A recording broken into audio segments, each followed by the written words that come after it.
कुष्ठरोगी रुग्णांच्या सेवा आणि पुनर्वसनासाठी ओळखल्या जाणाऱ्या अमरावती येथील विदर्भ महारोगी सेवा मंडळ तपोवन परिसरात सध्या गॅस सिलेंडरच्या तीव्र तुटवड्यामुळे गंभीर परिस्थिती निर्माण झाली आहे.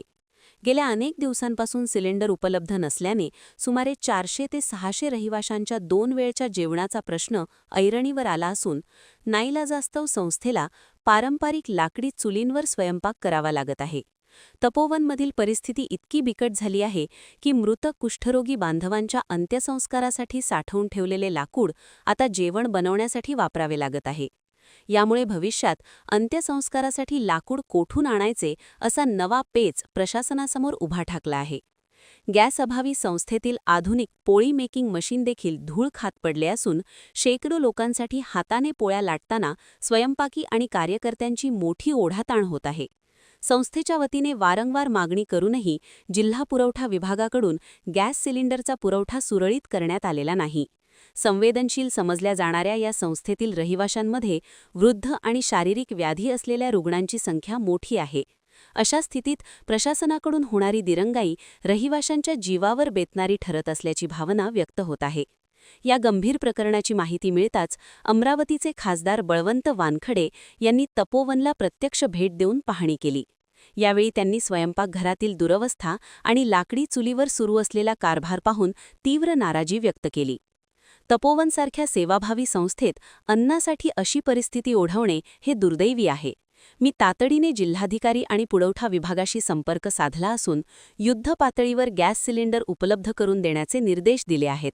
यापुढे अशा तांत्रिक कारणांमुळे कुष्ठरोगी बांधवांचे हाल होऊ नयेत याची काळजी प्रशासनाने घेतली पाहिजे, असे खासदार बळवंत वानखडे यांनी यावेळी सांगितले. आज दाजीसाहेब पटवर्धन यांनी स्थापन केलेल्या या कुष्ठरोगी संस्थेत मी आलो. आज मी पाहिलं आमच्या माता भगिनी जे काही चुलीवर स्वयंपाक करत असताना ज्यांच्या हाताला बोटं नाही त्या आमच्या माता आज चुलीवर स्वयंपाक करताना दिसल्या. मन हेलावून गेलं. सरकार सांगते वारंवार, प्रशासन सांगते वारंवार की गॅसचा तुटवडा नाही. मग प्रश्न हा येतो की या महिला जवळपास या अध्यक्ष महोदयांनी 1 महिना किती दिवसाचं पत्र दिलं तुम्ही? 1 महिना झालं पत्र दिलं. अजूनही थोडे जर गॅस दिले तर याच्या व्यतिरिक्त गॅस सिलेंडरची त्यांची व्यवस्था केली नाही. आज मी आता सध्याच पुरवठा अधिकाऱ्यांना बोललो आणि सांगितली वस्तुस्थिती. पुरवठा अधिकारी सांगतात की गॅसचा तुटवडा नाही. हे त्यांना परिस्थिती पाहण्यासाठी मी पाचारण केलं. मी यानंतरही सांगतो, आज जर गॅसचा पुरवठा इथं केला नाही तर संध्याकाळी मी ह्या आमच्या भगिनी घेऊन, माता घेऊन जिल्हा अधिकारी कार्यालयात चूल यांची पेटवणार आहोत आणि तिथं स्वयंपाक करणार आहोत. जवळपास 600 लोक दररोज इथं कुष्ठरोगी जेवतात आणि त्या 600 लोकांचा स्वयंपाक आज चुलीवर चालू आहे. अतिशय दयनीय परिस्थिती आहे. संवेदनशील हा विषय आहे. सरकार म्हणा प्रशासनाला कुठंच संवेदना दिसत नाहीत.